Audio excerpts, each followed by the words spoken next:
May mga hiwaga na hindi kayang ipaliwanag at nananatili na lamang tanong sa ating isipan. Habang naghihintay ka ng kasagutan, makinig ka muna sa mga maiksing kwento ni Kuya Bert.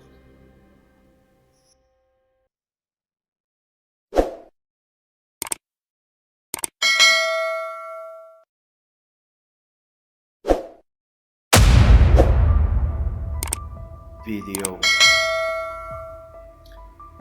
Hapon na noon at mga cleaners kami, kaya naiwan kami sa room. Dahil wala naman kaming teacher at naglalaro kami. Pero di kalaunay naboring kami, kaya alam mo Karen, pahiram nga ng cellphone mo, sabi ko. Ha? Aanhin mo. Magbibideo ako, tapos titingnan natin kung may multo dito sa room. Sagot ko. Pumayag naman sila kaya nag-video ako sa room. Pagkatapos ay pinanood namin ito. Pero wala naman kaming nakita. Medyo nadismaya rin kami noon. Kaya nag-video ulit ako hanggang binidyo ko yung likod ng room namin. Doon kasi ay may bahay pero may nakatira doon. Pero nung binidyo ko yon ay umalis yung may-ari.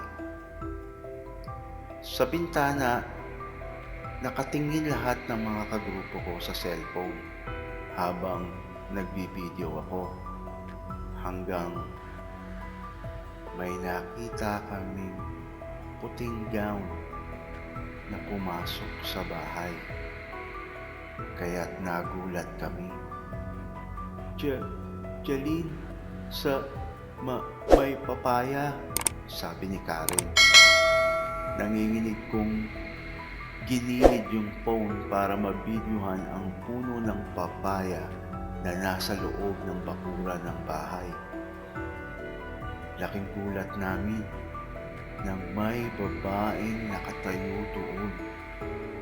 Nakaputi ito at mahaba ang buhok at nakatingin siya sa amin. Hindi kami nag-atubili pang magtagal sa room. Kanya-kanya kaming hilahan ng damit at bag at tumakbo palabas ng room. Hanggang ngayon, nakagraduate na kami ng elementary, ay isang misteryo pa rin sa aming mga nakakita sa babae. Kung sino ito at bakit ito nagpakita sa amin.